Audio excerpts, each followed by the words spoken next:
Welcome to episode 301 of the Game Deflators Podcast. My name's John, and I'm joined by Ryan.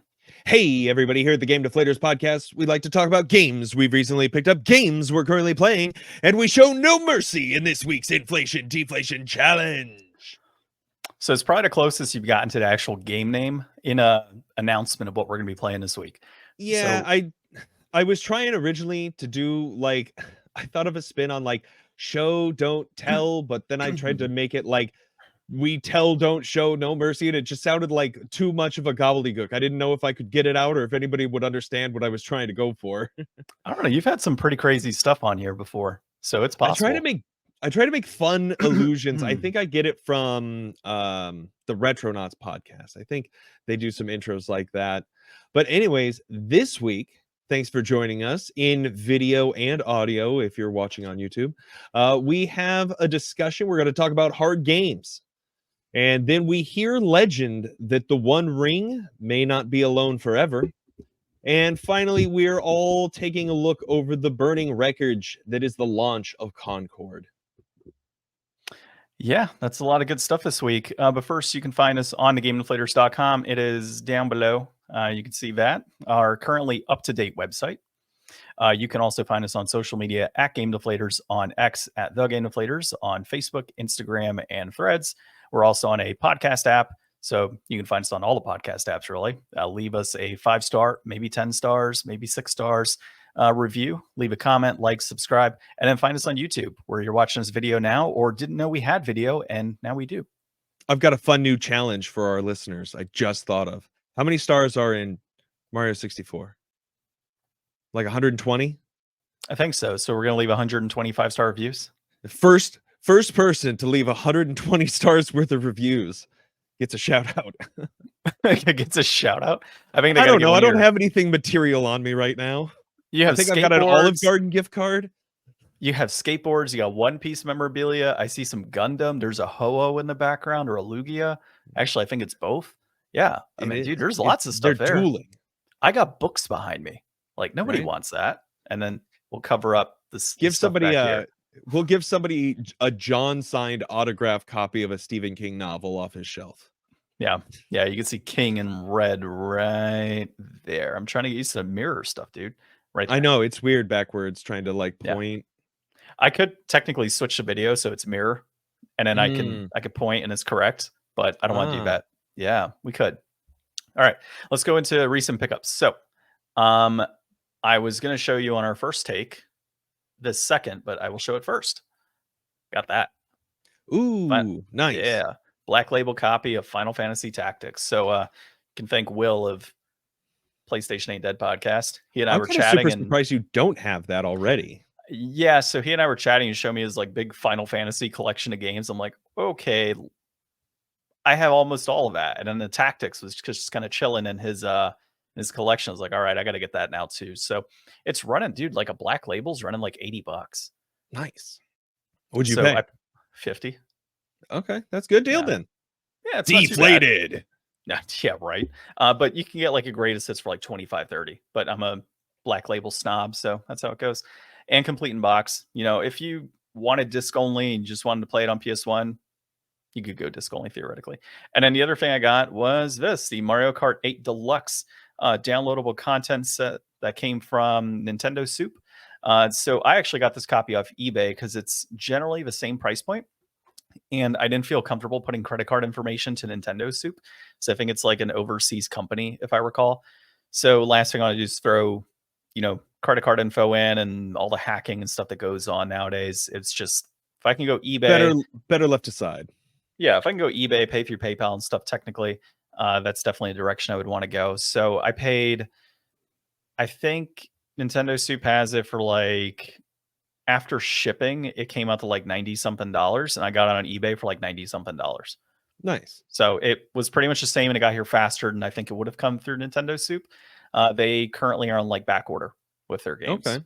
So yeah, that's a pretty cool product. I like that they were able to get all of that content bundled in there and sold out. Like, it's always nice to have that complete package in something you can just load and go in the future. This is the game preservation we're always talking about.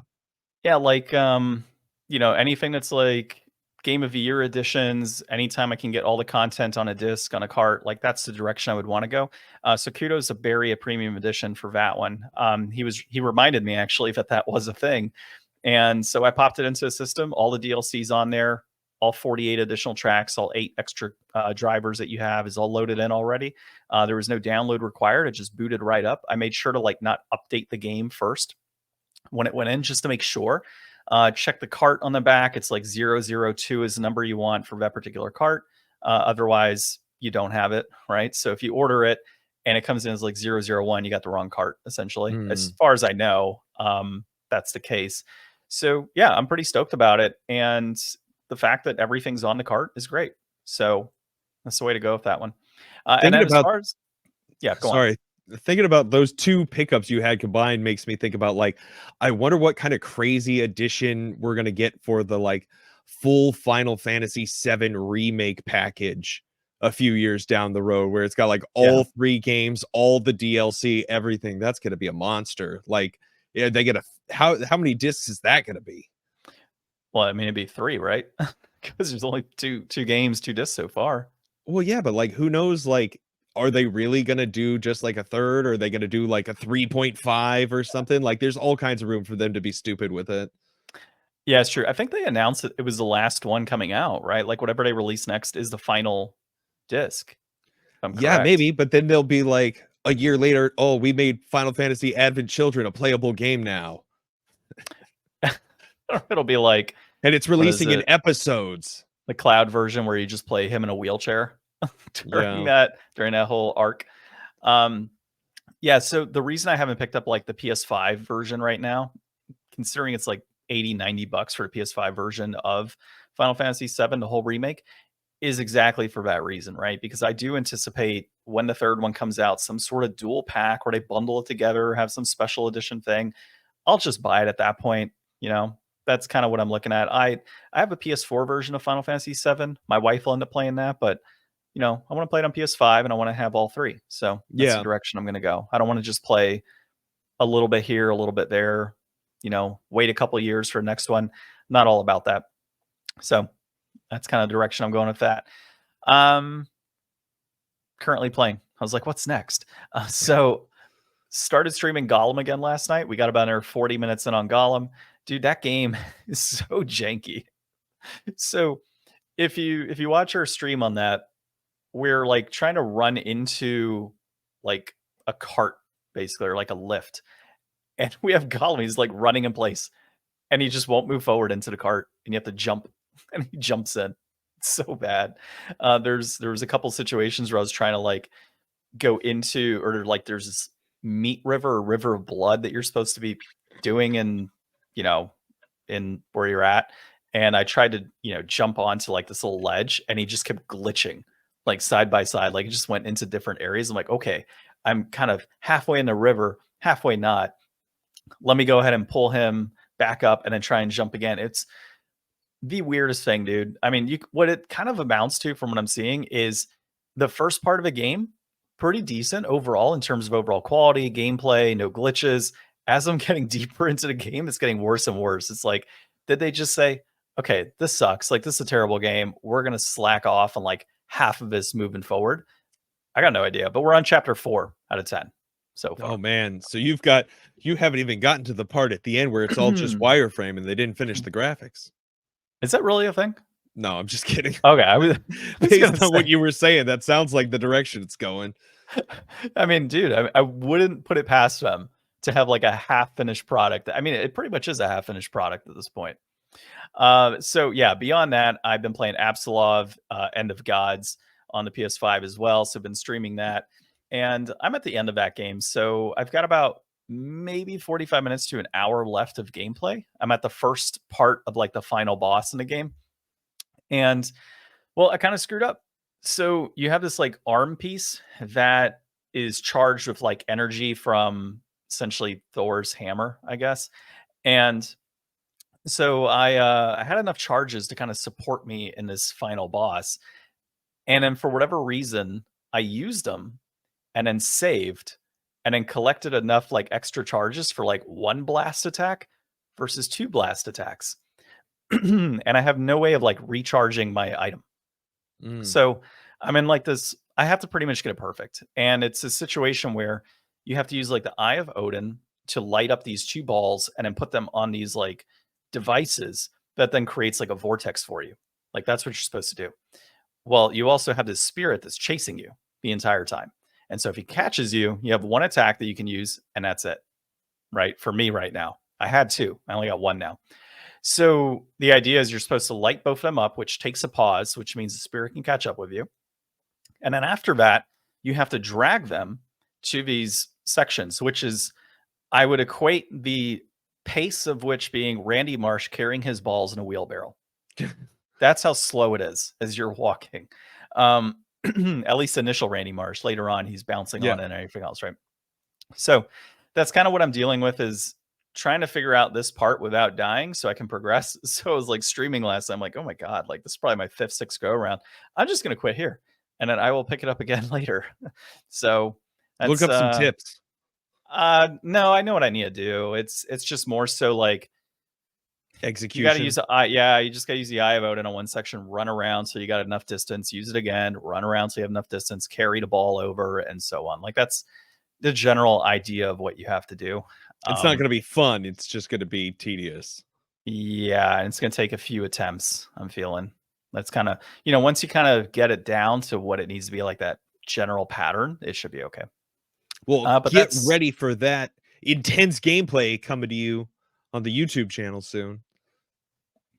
Well, it's already there, so you can check it out. Oh, wait, you finished it, or you need to? No. I need to finish it. You could see the intense gameplay of me dying several times at the end in part 5, I think. Part 4. I think it's part 5. Okay. It might be part 6. I don't know. There's a lot of parts on there because I don't stream like all the way through, and I have no intention of connecting it down the road. So, and that's kind of helpful too for some people, whenever like, oh, do I want to scroll through this video and kind of guesstimate where John is versus like, oh yeah, part 5, he's 2 hours into the game. He's probably in this section. I don't know.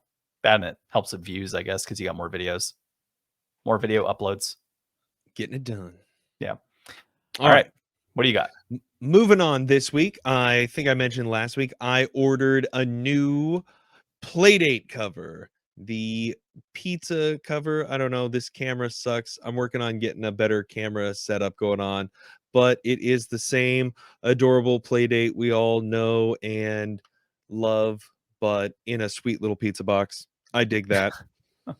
And then I went down with my wife this week. We both wound up getting like a Galaxy Watch. T-Mobile has like a deal where if you sign up for like a data line for it, you basically get the device for free. They give you like a rebate every month on your bill for the cost. So that's cool. My Fitbit broke like 2 months ago, and I just kind of was like, for the price of the data line for a year, that's about like what I would be paying for like a new other not as smart watch. So I might as well just see if I like it, and if not, I can always go back on it or whatever.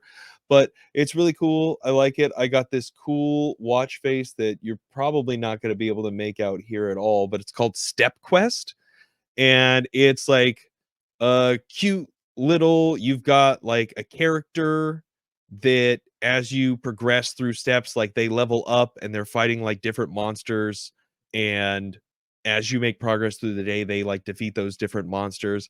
But it's so, I don't know, it's so unique. Like each step through like the levels and the monsters you fight, like it changes like the background. There's 4 different characters that you can choose from.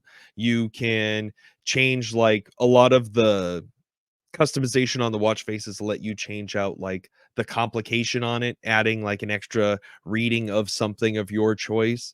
You can change all the colors. Like it's got a lot more depth to it than I really thought. Like I knew that there was like a bunch of custom watch faces, but I assumed that they were just kind of all like, oh, it's just this.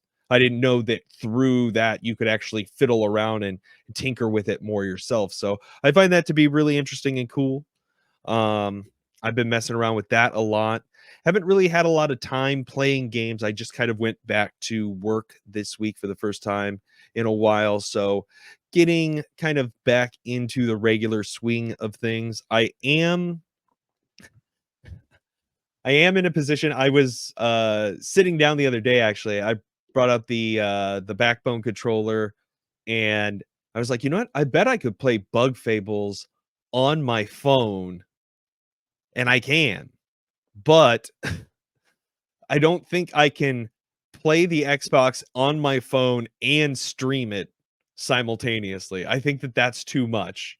And I learned that Xbox does not have direct streaming to YouTube, so we're going to have to like route it through like a Twitch that will upload to the YouTube. So we're kind of going to get that stuff figured out, but hopefully I should get some Bug Fables content.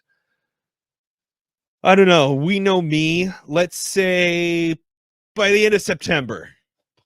Some Bug Fables content, and that'll go into about the last day of December.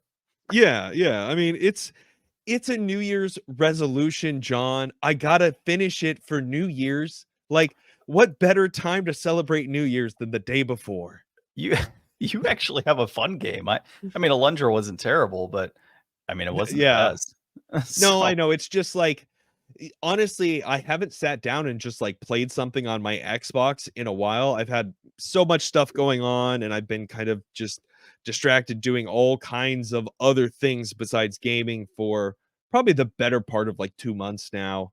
So yeah, makes sense, I'm dude. hoping to get kind of back into some Xbox stuff soon. I was having, that revisit with Paper Mario on the Switch, and I never went back and finished that either. Yeah, you definitely got So to finish that one up. I will finish that up at some point. I'll get on the Bug Fables at some point. I'll work on getting a new computer so that I can use the new camera that we got. There's all Yeah, kinds of plans that I need to work on.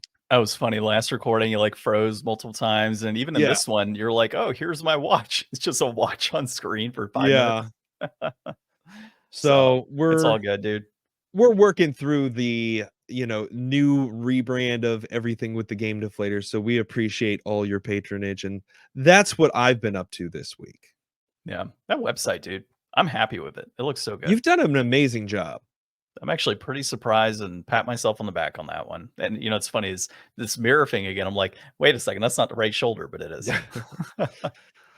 So this week for our discussion topic, John brought up like Souls-like hard games, and I countered with, well, Black Myth Wukong had just come out this week. Everybody kind of assumed it was a Souls-like, at least I did, and reports of other people too. So some people did. And it's not a Souls-like. It shares some things. I mean, you're doing dodging for iframes. You've got a magic meter. You've got a health refilling pot, but it's not like you have this currency that you're dropping on death and this like punitive punishment. So while it does have a bunch of these same really hard bosses, the ability to just kind of get back up and go and try again is a lot different. And I think between that and people just kind of saying that, like, I think you have a more full kit in this game. Like, as this character, you have many different stances and techniques, and you're doing things that can also get you out of the harm's way besides just like a block, a parry, a dodge. There's a lot more options, like a traditional single player action focused, like God of War. Kratos has so much stuff that he can do compared to your Dark Souls standard guy. And there's a lot of challenge in that game, but it's totally different kind of challenge. So I thought we would just kind of boil it all down to like, does Dark Souls, I guess, the classic, does it need an easy mode, or as John had brought up, like an adaptive difficulty mode, which is, a cool thing in other games? Or are there just other games out there for people who want that kind of game and just has kind of a whole different difficulty structure without the Souls components? Yeah, I mean, it's kind of tough, right? Because the heart and soul of some of those like Souls-born Sekiro games, or I think you coined that one, uh, is a difficulty, right? And so when you get rid of that difficulty, you are left technically with good lore, good gameplay, good story. But then it kind of, it gets rid of that whole like idea of like, this is a difficult game. Like it's supposed to be hard. You're supposed to get good at it. You're supposed to find patterns and things of that nature. But there is a barrier for some gamers and even older gamers. Like as we get older, those games are probably gonna be a hell of a lot harder.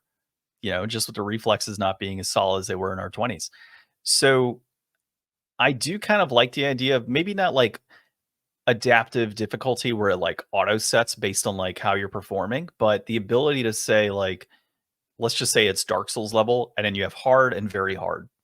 That's it. No easy, no medium. Like it's scaled in that respect. And then let's just say you beat the game, then you unlock easy.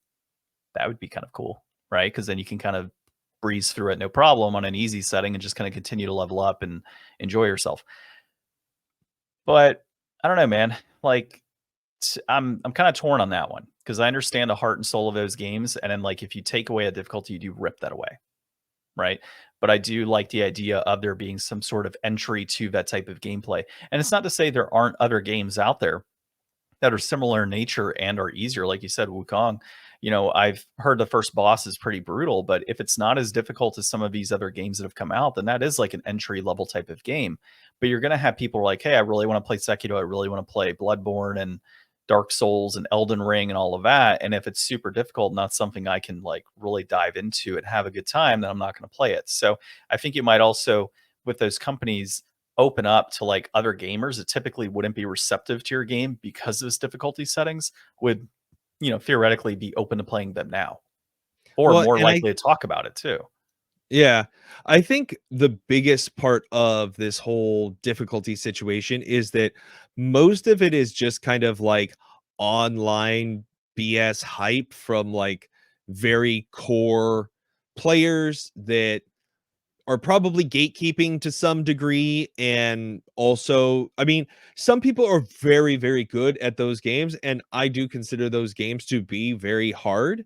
So, definitely people have skill ceilings in any game or any endeavor where they're going to be leagues better than everybody else, and it's just going to show. But ultimately, like, Noah Caldwell Gervais, he did a great video going through all the Souls games, and then he did an Elden Ring, and he even did an Elden Ring for the DLC. But he says in there that he is a terrible gamer, and he got so much shit for his like the gameplay that he's just showing in the background while he's doing his video essay, that people shit on him for. And it's like, people just love to hate online and make you try to feel bad, but anybody can really get through these games if you kind of like work with the game in the ways that it lets you. Like, Elden Ring is the most open-ended of any of these games. It gives you so many different tools that you can really kind of choose your own difficulty. Like, if you want to go in naked level 1 with a club, you can do it. But if you just want to get so much armor that you can like mitigate a bunch of the damage and then make a copy of yourself that's like an all-out attacker version for the mimic tier, like you can like double team things plus use the summons and the spirit ashes, like different customizations for weapons, and there's a lot that you could do to mitigate a lot of it. And I feel like some people get probably just intimidated and never even decide to start. So something else that's like maybe has a lighter reputation and similar mechanics, like a Black Myth Wukong, it's going to have the same kind of like hard bosses that are attacking in, ways that aren't always easy to get around unless you're utilizing what the game gives you. So like, it's just less punishing in the fact that you don't have to lose all your money every time and then make a mad dash and then be really disappointed when you die making that mad dash again. So like, I'm thinking that the Souls genre has been so iterated upon and explored recently that maybe we'll start to see a resurgence in games pulling back a little bit, learning lessons from them, but not having to stay so true to the more punishing aspects that aren't actually, gameplay related. Yeah, and I do want to be a little clear too, as far as like the punishing gameplay that comes with it. I absolutely love it with Dark Mhm. Souls games. Like I am a glutton for that. Like having to continually grind, figure out the pattern, level up my character however much I can, battling different hordes of enemies, going back to my bonfire, coming back, or the bonfire equivalent. and repeating the process, right? So like if anybody ends up watching me stream like Wo Long Fallen Dynasty, that's what I'm going to be doing. I'm going to continually be, farming whatever I can, exploiting farming situations to try and get whatever souls or whatever it is that I'm trying to get in that game and build up my character. Like that's what I'm going to be doing for a continuous amount of time to be able to get to a point where I can handle those bosses a little easier than normal. Will I summon people in? Sure. Will I use any sort of like support in the game? Sure. I have no problem with that because I want to play and beat the game and enjoy it. But to kind of hone in on something you said, the gatekeeping from the community on this type of game, like, oh, well, you have to get good, or, oh, your gameplay's crap, or you're not playing the way that you should be playing, or like all these other individuals play. Like, just play the game however you want. Like, if you can progress through it and have a good time or enjoy the difficulty spikes that come with those games, then do it. Like, I'm probably going to get a lot of shit when I stream, right, on Wo Long, because I'm not the best gamer out there, right? Like nobody is. But realistically, I'm playing a game to enjoy it. I'm playing it to level up and just the experience that comes with it.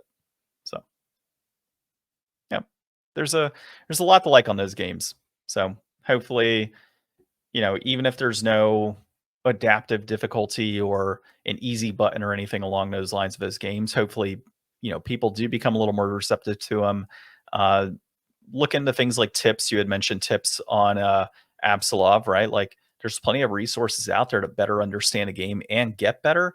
You might not be perfect, but you can still accomplish a lot with those games if you really kind of put the practice in and work towards it.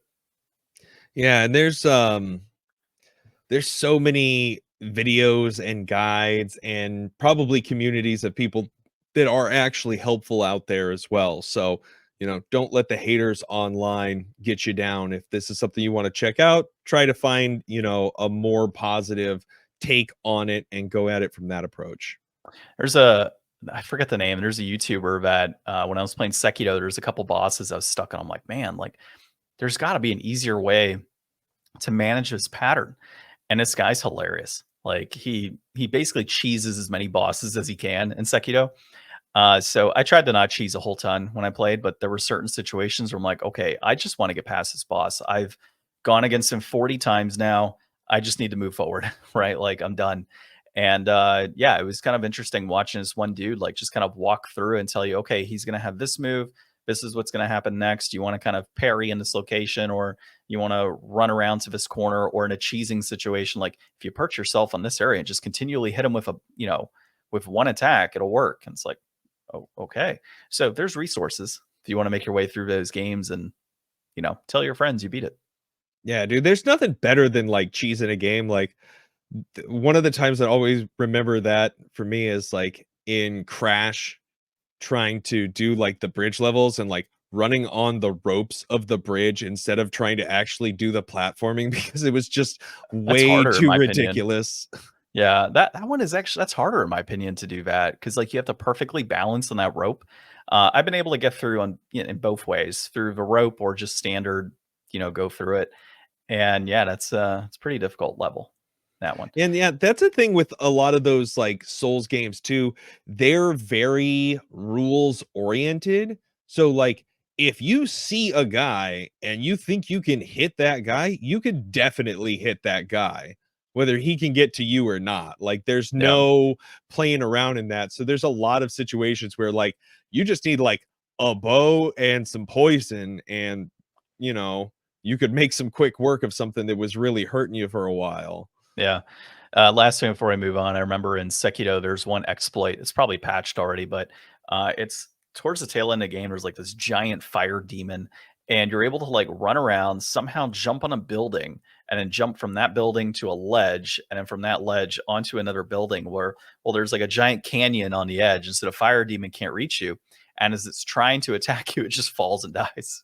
Nice. Yeah, so probably one of the most hilarious cheeses because it is like the hardest boss in that game, and it's just the easiest one to cheese as well.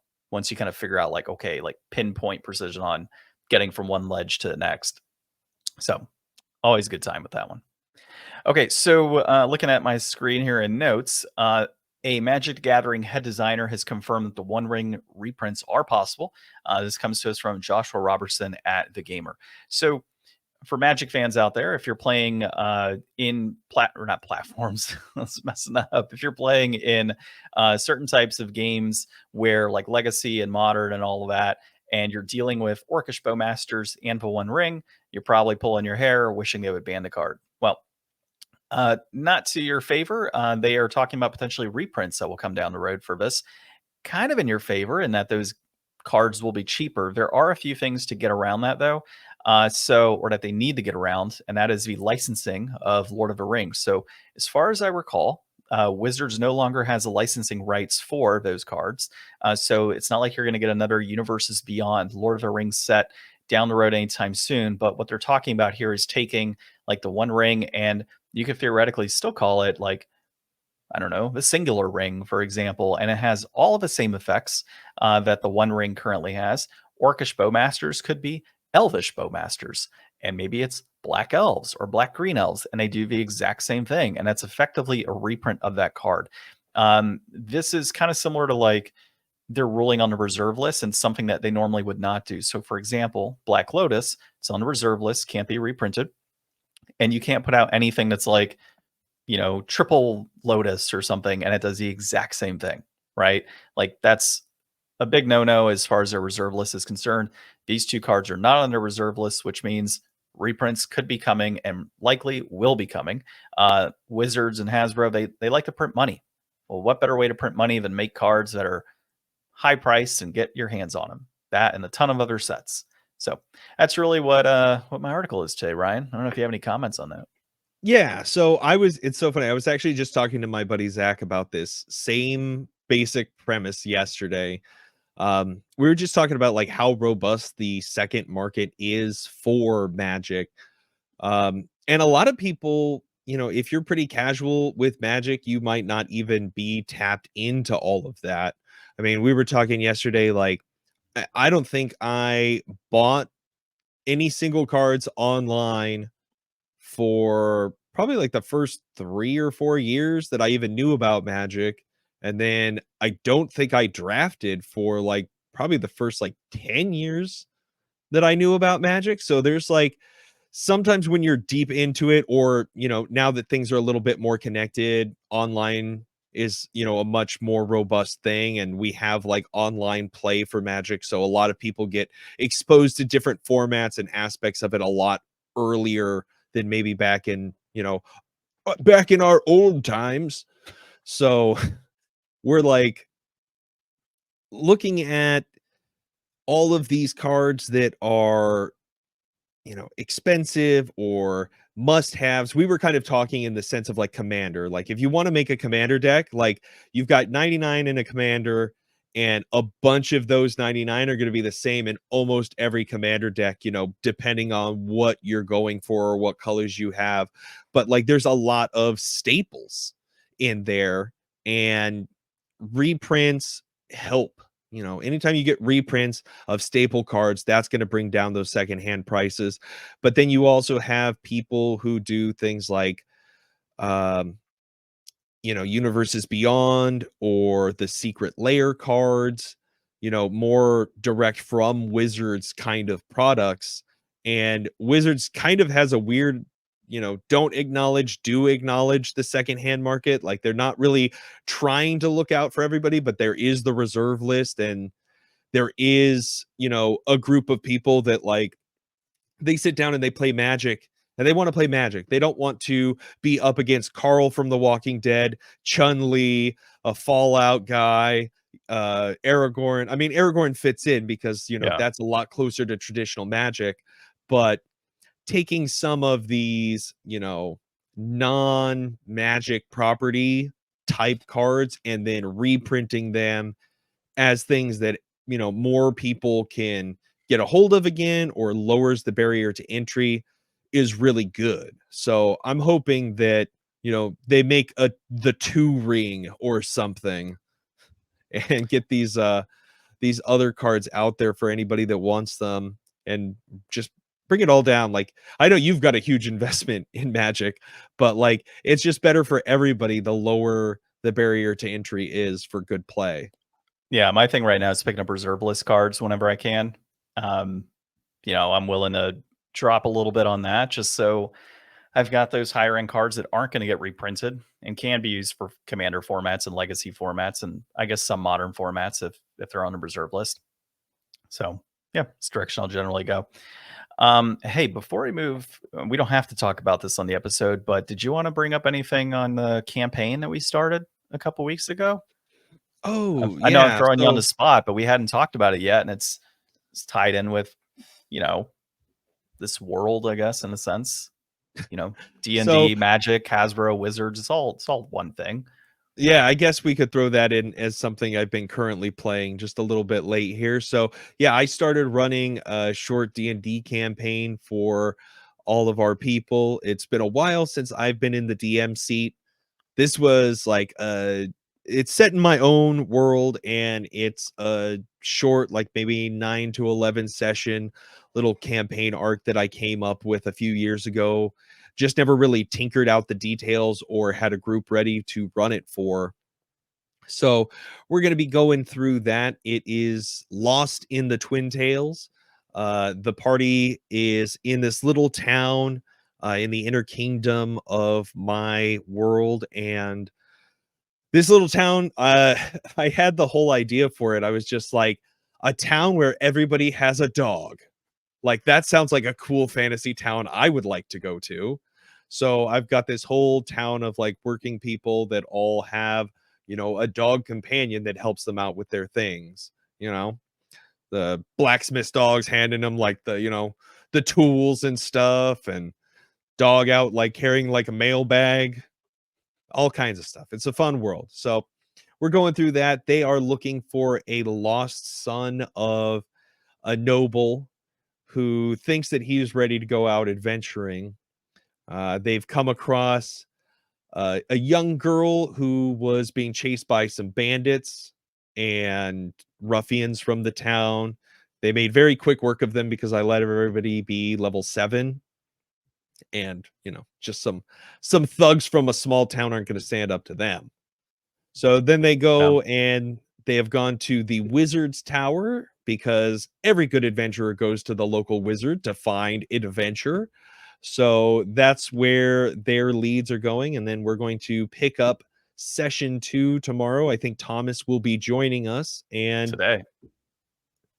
today. Yeah, today's Sunday. Gosh, man, what a weekend.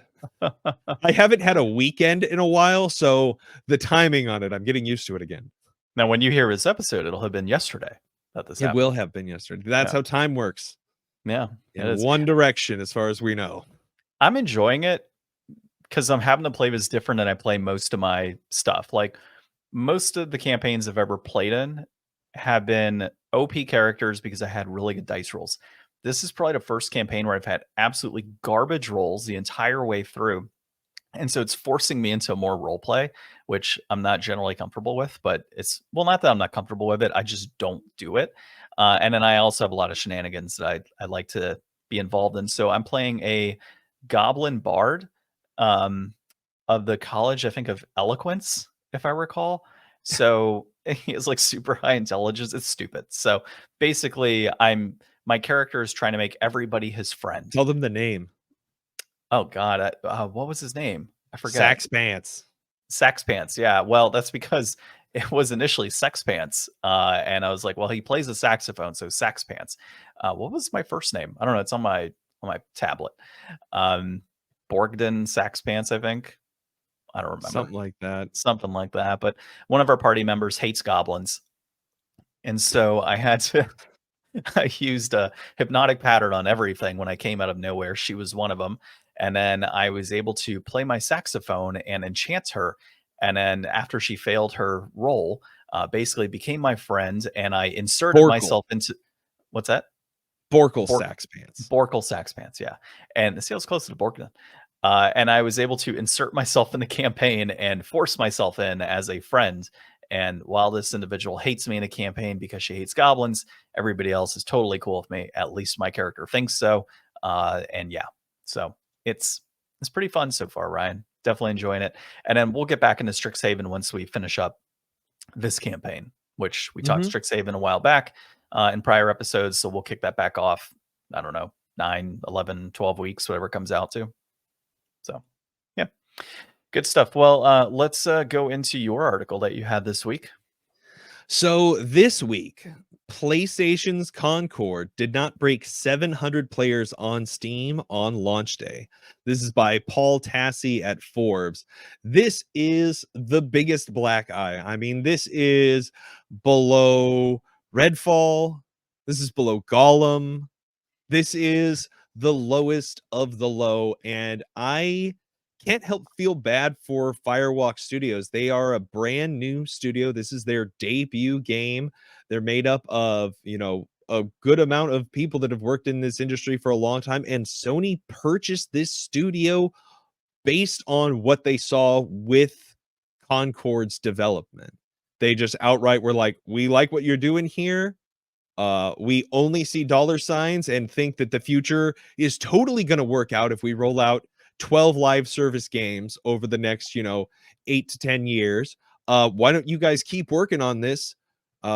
Unlimited budget, basically, just go at it for 8 years to put out this game. And hopefully we all make a bajillion dollars on the other side of it. And it doesn't seem even remotely like what is going to happen here. They made thousands of dollars. Yeah, I mean, this is so opposite of the story we had from Sony earlier this year with Helldivers 2. Helldivers 2 was a phenomenal success. It sold tons of copies, and so they made up that sticker price right up front.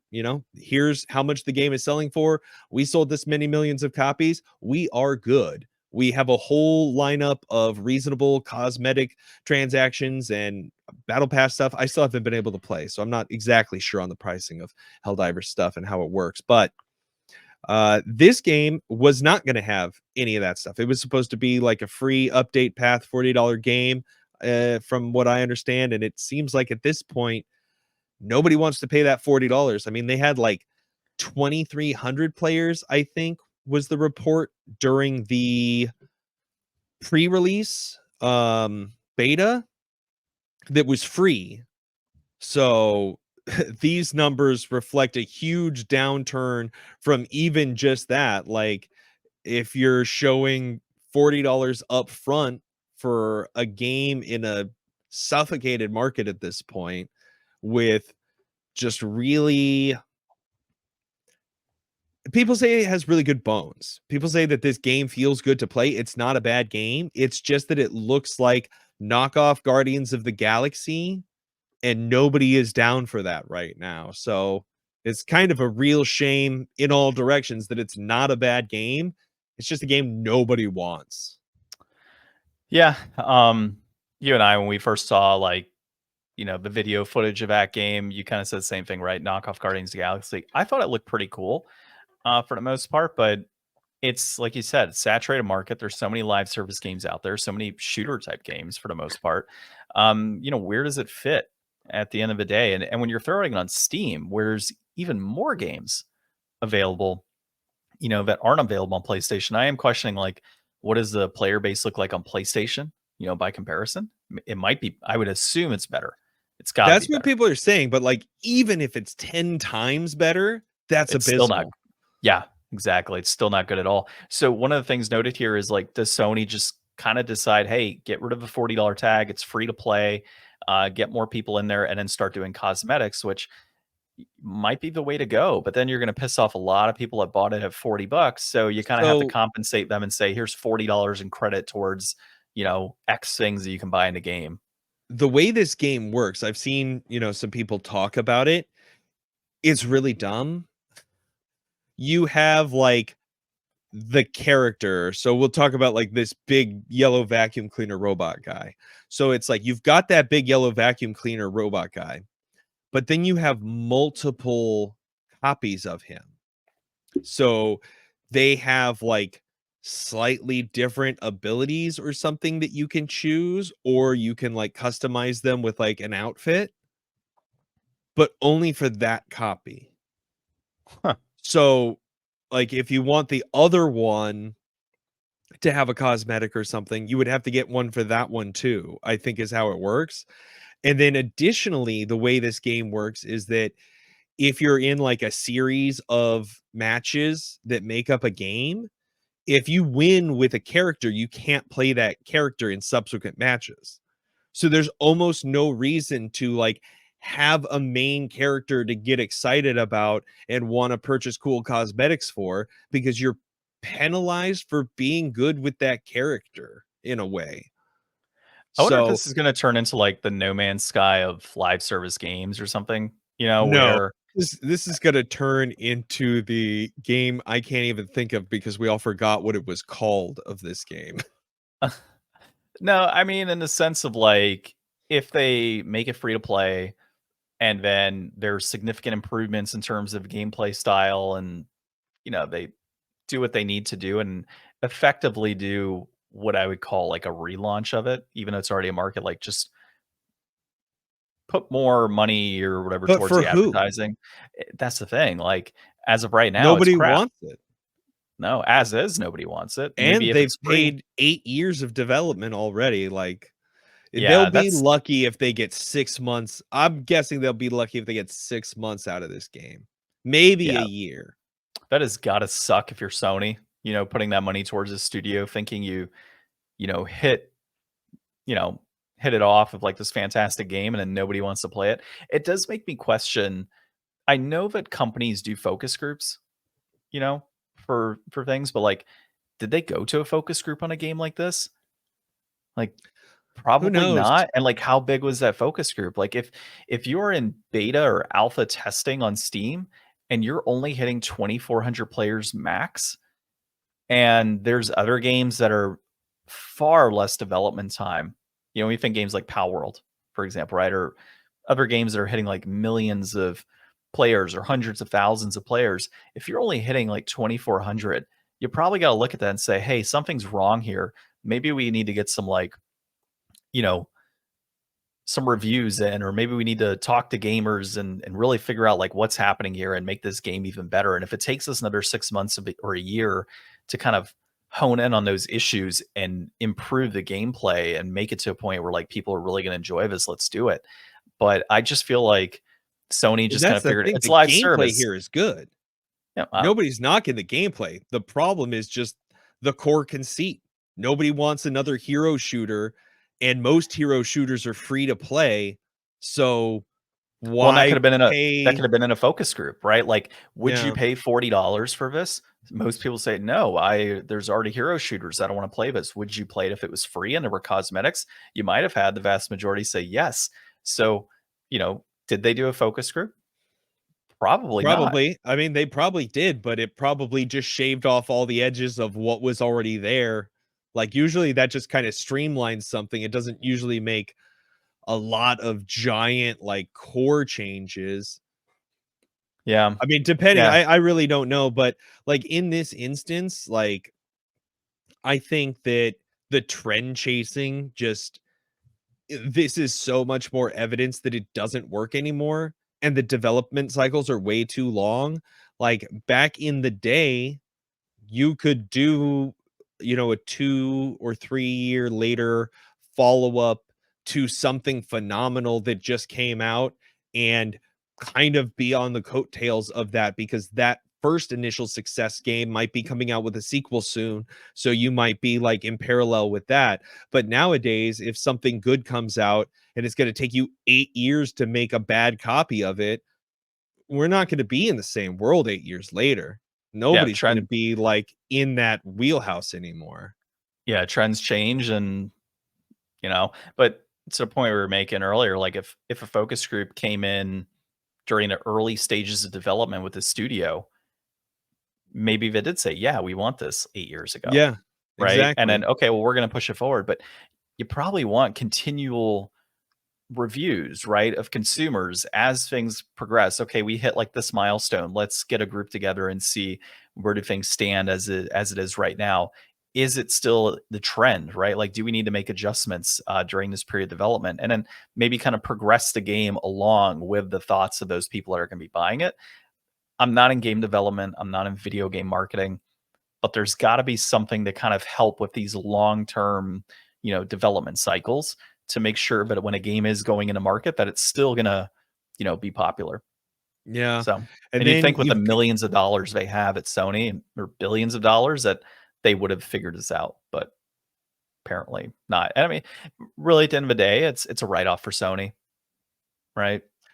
They'll claim it yeah, as a loss and it'll help with corporate taxes. it's really crazy, and I hope that Firewalk is going to wind up coming out of the other side of this okay and intact. It would suck to just kind of come in, do a giant fiery crash, and then burn out. But I mean, at that It's point, like, you don't really have a lot to stand on either. You're only as good as the yeah, last thing you did. it's probably gonna end in layoffs like that. If you're they develop a dud at the end of the day, like development wise, like you said, gameplay's good, but a dud hit the market. And Hmm. so if you're Sony and you're kind of considering developer layoffs, where are you going? You know, you Yeah. might lay off a number of people, you might cut the studio, whatever it may be. You're going to keep the IP, but yeah, it sucks. It's what it is at the end of the day. All Well, right. let's Well, we dive into showed no the mercy inflation. to them. Yeah. Nice segue that I cut you off on. You did. So inflation, deflation this week, WWF No Mercy on the N64. This was developed by, I think it's technically ASK, Ace Entertainment, or AKI. Yeah, AKI Corporation. And so it was published by THQ. It was directed by Hideyuki Iwashita. I actually got that, Ryan. Wow. Good one. And I didn't even need to put in the pronunciation for myself. Released in November of 2000, it is a fighting sports game. Reception anywhere from a 7 to 9 out of 10.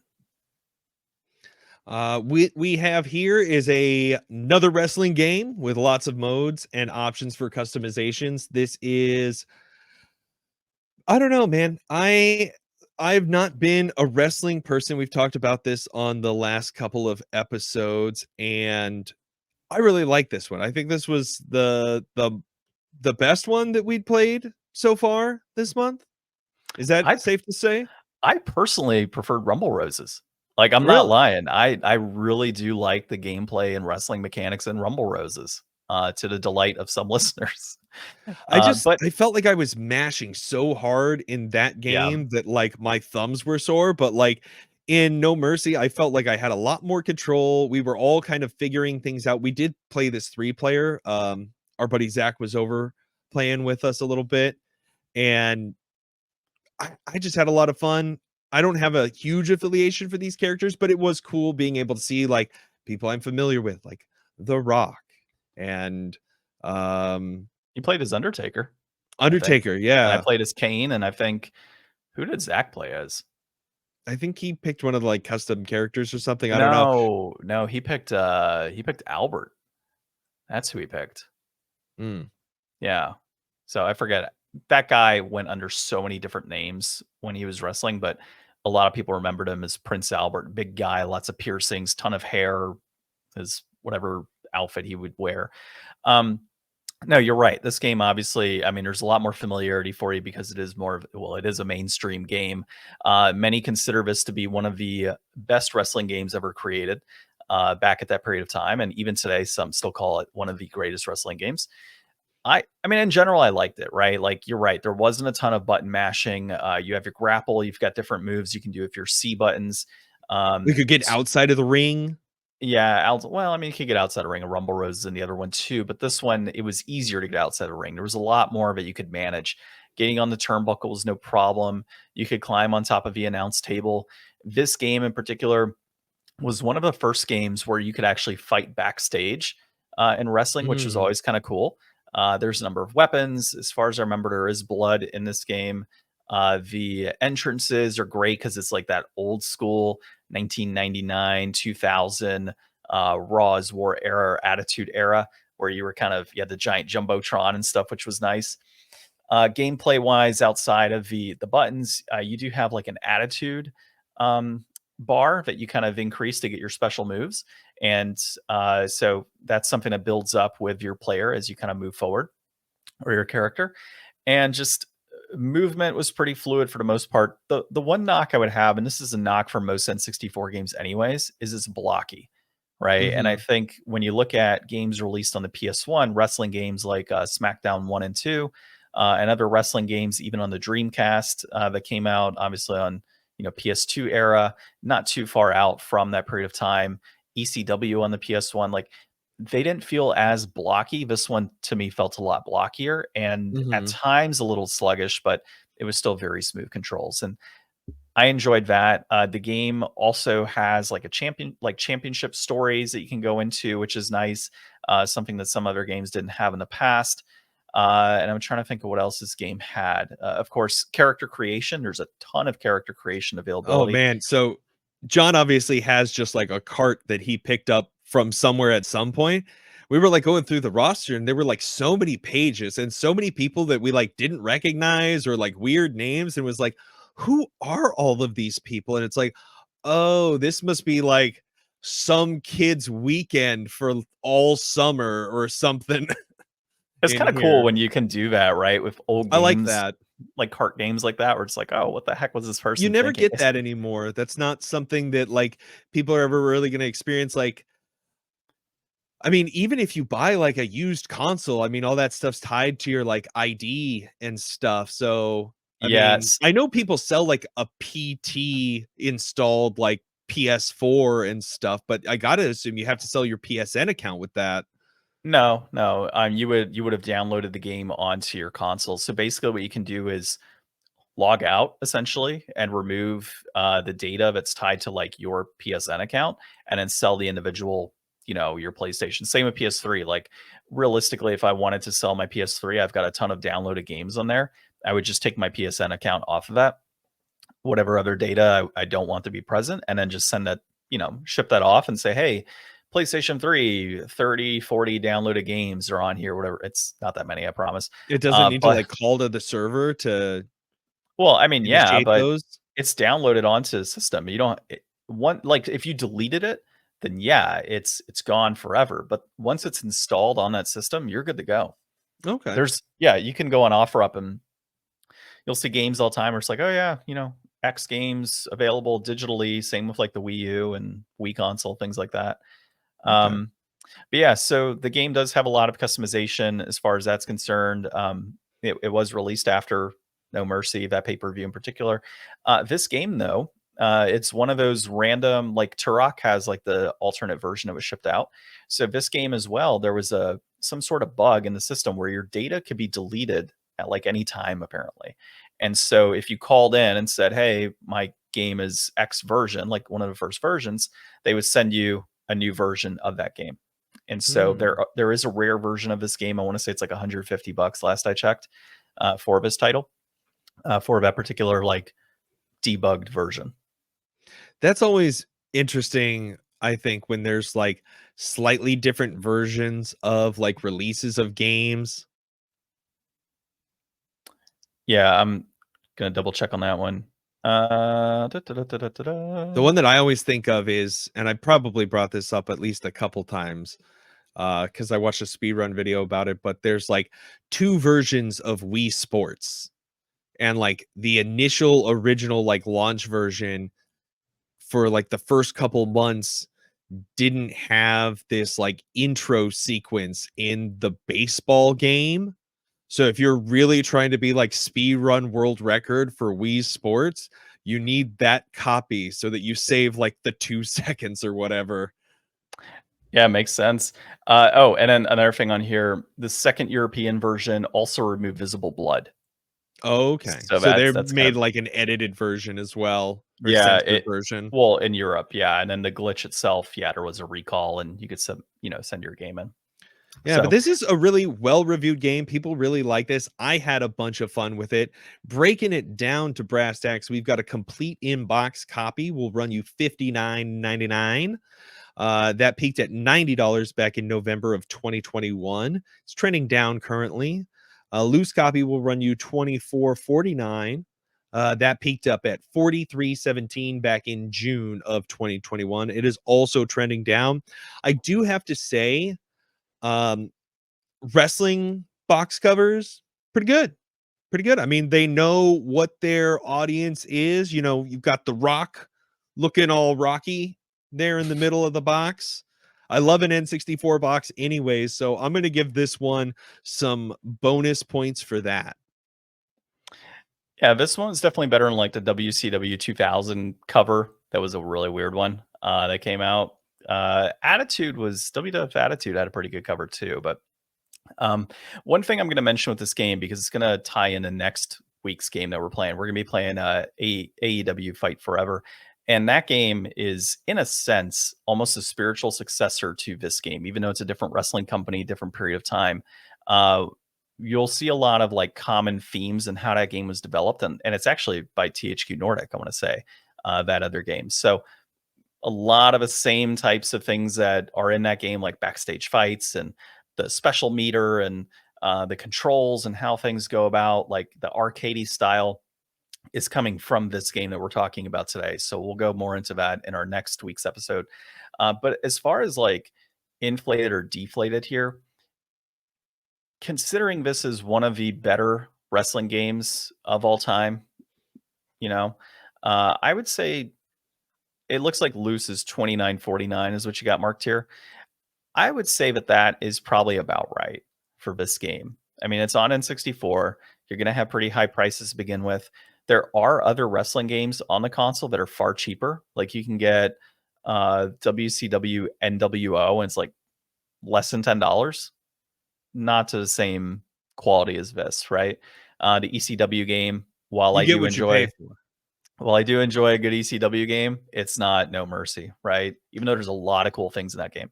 So Yeah. I would say $30 is about right. I wouldn't say it's inflated or deflated, and it's going down in price too. It looks like, what you said, it's trending down. So maybe you do get a cheaper copy. Maybe you can get one, at a lower price point, $29, but this sounds about right. So I'm going to try to push back a little bit here. I'm going to say it's a little inflated for me. And I think it's very specific. Like playing this game, I've not really, like I said, ever played much wrestling games, but just the time that we spent playing it and the time looking through the menus and all the different characters in the roster that had been customized, I immediately went back to thinking of like Tony Hawk and how much time I spent in like character creator and part customizer and just like weekends just sitting down with friends just like doing the same thing and just like having so much fun for such a time. Like I feel like this game probably was that same experience for like a lot of people who were into wrestling. So I'd say if you're really into wrestling, $30 definitely seems like not a crazy amount to pay for it, but I really think like $25 is probably the most that I would say. So I'm gonna say it's a little inflated. I can feel you on that. And you know what? It's not to say you can't find a copy at $25. Just because Mhm. it's trying to, I mean, like, the example earlier, right? Final Fantasy Tactics that I picked up, it's sitting at like 80, $100 for a black label copy. I got it for 50, right? And that 80, was with $100? 80, $100. There's a pause in there, Ryan. There's a pause.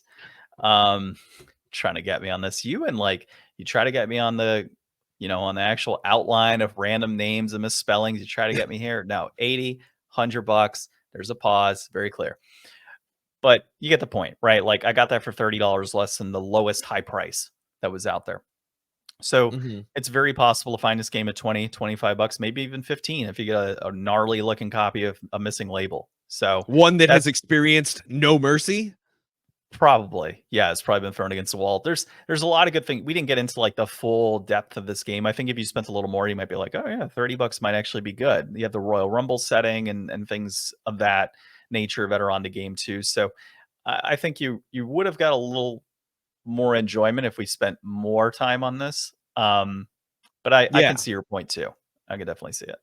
So you well, thank you, Ryan, on the notes there. Inflated like John. I appreciate it. Yeah. Yeah. What are we talking about being inflated? Uh, Yeah. Probably Yeah. Okay. Get your mind out of the gutter. Get your mind out of the get the gutter. pump out of there, John. What is that? Just got that Austin Powers Yeah, video baby. in my head. Yeah. So, all right. Well, yeah, I guess we'll consider it mildly inflated. We got to go with Ryan. So it's down the middle. So you're on the negative side of things. Negative Nancy. So our next episode, we are going to be talking about video game movie, video game TV adaptations. We're going to have one of the members of the Open Bar Miami podcast coming on to talk about that and the Borderlands movie. So I agonizingly watched that movie. Ryan, you can too. And he's in the process of watching it right now. And I got some text messages while recording. And just to give you a preview of, what he is saying, he said, 30 minutes into Borderlands movie, this shit is trash. And then he sends me Fred Sanford saying, "Oh Lord Jesus, help me please," as a GIF. So I think that tells you what to expect for next week's episode. And we'll, of course, also be talking about AEW Fight Forever for that episode as well. So until then, this has been episode 301 of the Game Deflators Podcast. My name's John. I'm Ryan. And thanks for listening and watching. They're watching too. Yeah.